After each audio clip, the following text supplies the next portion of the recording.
நாடாளுமன்ற தேர்தல் ஏற்பாடுகள் தொடர்பாக சென்னையில் வரும் 8ஆம் தேதி ஆலோசனை நடத்துகிறார் தேர்தல் ஆணையர். இறுதி வாக்காளர் பட்டியல், வாக்குச்சாவடி மையங்கள், தேர்தல் பணியாளர்கள் குறித்து ஆலோசிக்கப்படும் என தகவல்.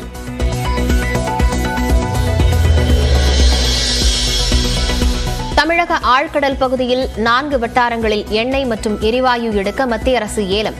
அடுத்த மாதம் 29ஆம் தேதி வரை சர்வதேச நிறுவனங்கள் விண்ணப்பிக்கலாம் என அறிவிப்பு.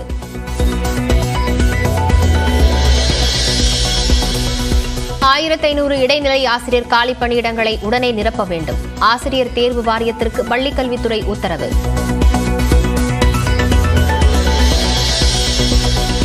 சென்னையில் வரும் 7, 8 தேதிகளில் உலக முதலீட்டாளர்கள் மாநாடு.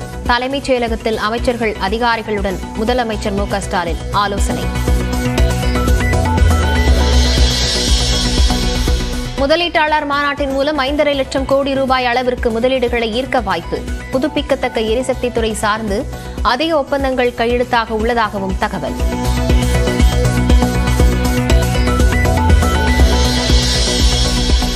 பொங்கல் தொகுப்புடன் 1000 ரூபாய் வழங்க எதிர்க்கட்சித் தலைவர் இபிஎஸ் வலியுறுத்தல். பெருவெள்ளத்தால் பாதிக்கப்பட்டவர்களுக்கு பொங்கல் பணமாக 5000 ரூபாய் வழங்கவும் அரசுக்கு கோரிக்கை.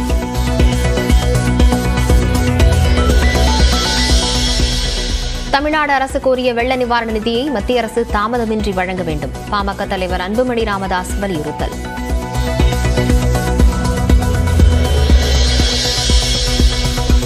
விதிமீறல் கட்டடம் தொடர்பாக பாபி சிம்ஹா, பிரகாஷ் ராஜ் மீது உரிய நடவடிக்கை என தமிழ்நாடு அரசு பதில். வழக்கு நிலை குறித்த அறிக்கை தாக்கல் செய்ய உயர்நீதிமன்ற மதுரை கிளை உத்தரவு.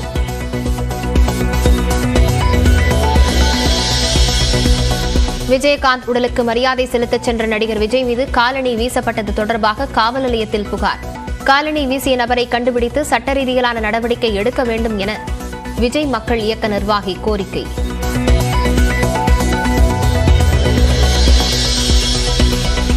உளவியல் பரிசோதனை செய்ய வேண்டும் என உத்தரவிடக் கோரிய மனு தொடர்பாக இயக்குநர் லோகேஷ் கனகராஜுக்கு நோட்டீஸ். தணிக்கை வாரியம், மனுதாரர் ஆகியோர் பதில் மனு தாக்கல் செய்யவும் உயர்நீதிமன்ற மதுரை கிளை உத்தரவு. சேலம் பெரியார் பல்கலைக்கழக முறைகேடு வழக்கு தொடர்பாக பல்கலைக்கழக பேராசிரியர்கள் 5 பேர் விசாரணைக்கு ஆஜர். மேலும் 8 பேருக்கு காவல்துறை சமன் அனுப்பவிருப்பதாக தகவல்.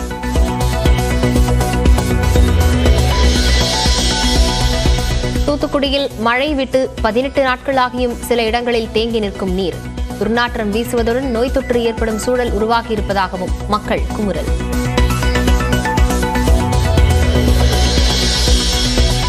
போக்குவரத்து தொழிலாளர்களுடன் பொங்கலுக்கு பிறகு பேச்சுவார்த்தை நடத்த தயார். வேலை நிறுத்த அறிவிப்பை கைவிட அமைச்சர் சிவசங்கர் வேண்டுகோள். சேலத்தில் 2 விவசாயிகள் மீதான வழக்கை கைவிட அமலாக்கத்துறை முடிவு என தகவல்.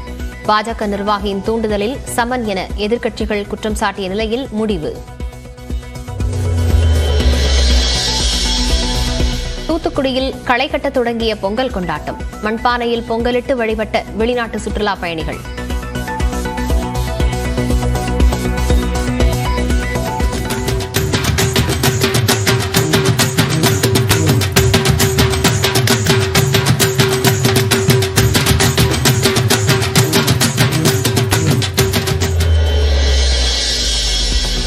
புதுக்கோட்டை மாவட்டம் தச்சங்குறிச்சியில் ஜல்லிக்கட்டு போட்டிக்கு டோக்கன் வழங்கும் பணி தீவிரம். ஆதார் அட்டை, கொரோனா தடுப்பூசி சான்றிதழுடன் வரிசையில் காத்திருக்கும் வீரர்கள். மதுபான கொள்கை ஊழல் வழக்கில் கைதாகிறாரா டெல்லி முதலமைச்சர் அரவிந்த் கெஜ்ரிவால்? வீட்டிற்கு செல்லும் பாதைகள் மூடப்பட்ட நிலையில் கூடுதல் போலீஸ் குவிப்பு.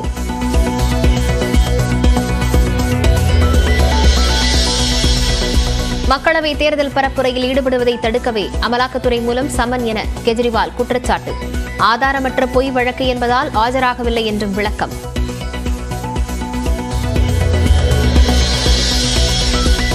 ஆந்திர முதலமைச்சர் ஜெகன்மோகன் ரெட்டியின் சகோதரி ஷர்மிளா காங்கிரஸில் இணைந்தார். ஒய்எஸ்ஆர்டிபி கட்சியை கலைத்துவிட்டு ராகுல் முன்னிலையில் சேர்ந்தார்.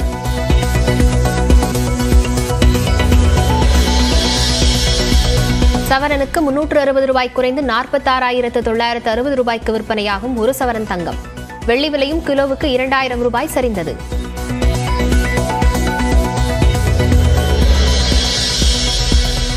மறைந்த தேமுதிக தலைவர் விஜயகாந்த் நினைவிடத்தில் நடிகர்கள் சிவகுமார், கார்த்தி அஞ்சலி. ஜனவரி 19ஆம் தேதி நடிகர் சங்கம் சார்பில் இரங்கல் கூட்டம் நடத்தப்படும் என அறிவிப்பு.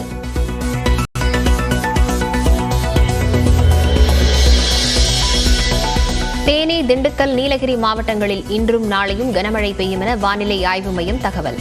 சென்னையில் வரும் 7ஆம் தேதி ஓரிரு இடங்களில் கனமழை பெய்ய வாய்ப்பு என்றும் கணிப்பு.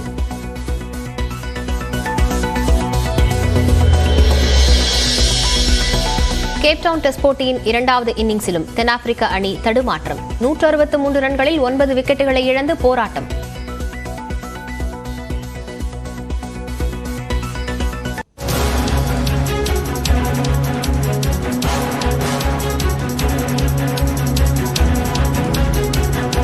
கொரோனா தொற்றுக்கு சென்னையை சேர்ந்த ஒருவர் உயிரிழந்திருக்கிறார். சென்னை ராஜீவ்காந்தி அரசு மருத்துவமனையில் சிகிச்சை பெற்று வந்தவர் உயிரிழந்திருக்கிறார். அண்மைச் செய்தியாக பார்த்து வருகிறோம். கொரோனாவின் JN1 வகை தொற்று பரவி வரக்கூடிய சூழலில் பரிசோதனைகள் தீவிரப்படுத்தப்பட்டிருக்கும் நிலையில் சென்னை ராஜீவ்காந்தி அரசு மருத்துவமனையில் கொரோனா சிகிச்சை பெற்று வந்தவர் உயிரிழந்திருக்கிறார். அண்மைச் செய்தியாக பார்த்து வருகிறோம். ஆதம்பாக்கத்தைச் சேர்ந்த 42 வயதான நபர் கடந்த 31ஆம் தேதி கொரோனா தொற்று பாதிக்கப்பட்டு அனுமதிக்கப்பட்டிருந்த நிலையில் சிகிச்சை பலனின்றி உயிரிழந்திருக்கிறார். தமிழ்நாட்டில் கடந்த 8 நாட்களில் இணை நோயுடன் கொரோனா தொற்றுக்கு உள்ளான 4 பேர் உயிரிழந்திருப்பது குறிப்பிடத்தக்கது.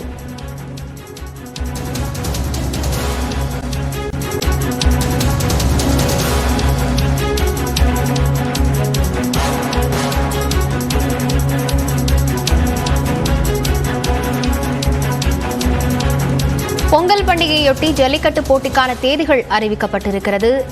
அண்மைச் செய்தியாக பார்த்து வருகிறோம். பொங்கல் பண்டிகை கொண்டாடப்படுவதையொட்டி ஜல்லிக்கட்டு போட்டிகளுக்கான தேதி அறிவிக்கப்பட்டிருக்கிறது. விவரங்களுடன் செய்தியாளர் வெற்றி இணைந்திருக்கிறார். வெற்றி, எந்தெந்த தேதிகளில் எங்கெங்கு ஜல்லிக்கட்டு நடத்தப்படவிருக்கிறது? லாவண்யா, பொங்கல் பண்டிகையொட்டி மதுரை மாவட்டத்தில் நடத்தப்படக்கூடிய 3 ஜல்லிக்கட்டு போட்டிகள் மிகவும் பிரசித்தி பெற்றவை. அதில் அவனியாபுரத்தில் ஜனவரி 15ஆம் தேதியும், பாலமேடு பேரூராட்சியில் மஞ்சமலை ஆறு திரளில் ஜனவரி 16ஆம் தேதியும், அலங்காநல்லூரில் ஜனவரி 17ஆம் தேதியும் என 3 நாட்கள் தொடர்ச்சியாக ஜல்லிக்கட்டு போட்டிகள் நடைபெறும். இது வழக்கமாக நடைபெறக்கூடிய ஒன்று. இதில் மிக முக்கியமான அறிவிப்பு என்னவென்றால், புதிதாக கட்டப்பட்டிருக்கூடிய ஜல்லிக்கட்டு அரங்கத்திற்கு இந்த பாரம்பரிய போட்டிகள் இடமாற்றம் செய்யப்படுமா என்ற ஒரு சந்தேகம் அந்த ஊர் மக்களிடமும் காளை உரிமையாளர்களிடம் நீடித்து வந்த நிலையில் தற்பொழுது அதற்கு விளக்கம் அளிக்கும் வகையில், அதனுடைய சந்தேகத்தை தீர்க்கும் வகையில் மாவட்ட ஆட்சியர் சங்கீதா ஒரு முக்கிய அறிவிப்பு வெளியிட்டிருக்கிறார். 3 இடங்களும் அவனியாபுரம், பாலமேடு, அலங்காநல்லூர் 3 ஜல்லிக்கட்டு போட்டிகளும் பாரம்பரியமாக வருடந்தோறும் நடத்தப்படக்கூடிய அதே இடங்களிலேயே இந்த வருடமும் சிறப்பாக நடத்தப்படும் என்று திட்டமிட்டிருப்பதாக தெரிவித்திருக்கிறார். இதற்கான முன்னேற்பாடு பணிகளை மாவட்ட நிர்வாகம் மேற்கொண்டு வருவதாகவும், மாடுபிடி வீரர்கள் மற்றும் காளைகள் பதிவு குறித்து சம்பந்தப்பட்ட துறையின் மூலமாக விரைவில் அறிவிப்பு வெளியிடப்படும் என்றும் தெரிவித்திருக்கிறார். ஜல்லிக்கட்டு அரங்கத்தில் ஏற்கனவே அரசு அறிவித்திருந்தது, மக்கள் விருப்பப்படி அவர்களுடைய விருப்பத்தின் அடிப்படையில் தான் ஜல்லிக்கட்டு போட்டிகள் நடத்தப்படும், பாரம்பரிய போட்டிகள் இடமாற்றம் செய்யப்படாது என்ற தகவல்களை ஏற்கனவே வெளியான நிலையில் தற்பொழுது மாவட்ட ஆட்சியர் சங்கீதா அதற்கு விளக்கம் அளித்து சந்தேகத்திற்கான முற்றுப்புள்ளியை வைத்திருக்கிறார். லாவண்யா, விவரங்களுக்கு நன்றி வெற்றி.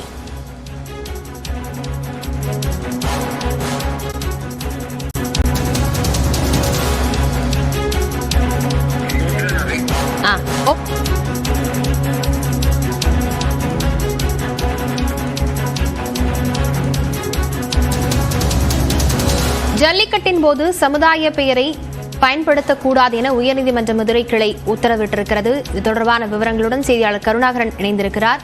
கருணாகரன், என்ன உத்தரவை மதுரை கிளை உயர்நீதிமன்றத்தில் தெரிவிக்கப்பட்டிருக்கிறது? விவரங்கள். ஜல்லிக்கட்டு ஆண்டுதோறும் ஜல்லிக்கட்டு ஜனவரி மாதம் முதல் மே மாதம் வரை நடைபெறும்.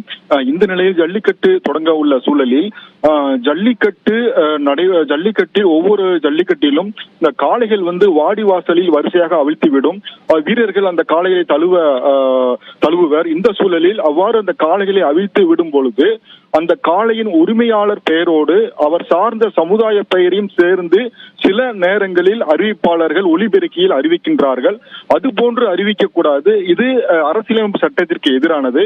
எனவே வாடிவாசலில் காளையை அவிழ்த்து விடும் பொழுது காளையின் காளையின் உரிமையாளர் பெயரை மட்டுமே பயன்படுத்த வேண்டும், அவர் சார்ந்துள்ள சமுதாய பெயரை பயன்படுத்தக்கூடாது என்ற உத்தரவிடக் கோரி மதுரையைச் சேர்ந்த செல்வகுமார் என்பவர் உயர்நீதிமன்ற மதுரை கிளையில் ஒரு மனு தாக்கல் செய்திருந்தார். இந்த மனு நீதிபதிகள் கிருஷ்ணகுமார், விஜயகுமார் அமர்வில் விசாரணைக்கு வந்தது. அப்பொழுது அரசு தரப்பில் கடந்த 2019 ஆண்டு ஜல்லிக்கட்டில் இந்த காளைகளை வாடிவாசலில் அவிக்கும் பொழுது உரிமையாளரின் பெயரோடு சேர்த்து அவர் சமுதாய பெயரும் சேர்க்கக்கூடாது என்று உத்தரவு பிறப்பித்துள்ளது. அதை கண்டிப்பாக நடைமுறைப்படுத்த வேண்டும் என்று படுத்துகிறோம், தொடர்ந்து அதை அமல்படுத்துகிறோம் என்று அரசு தரப்பில் தெரிவிக்கப்பட்டது.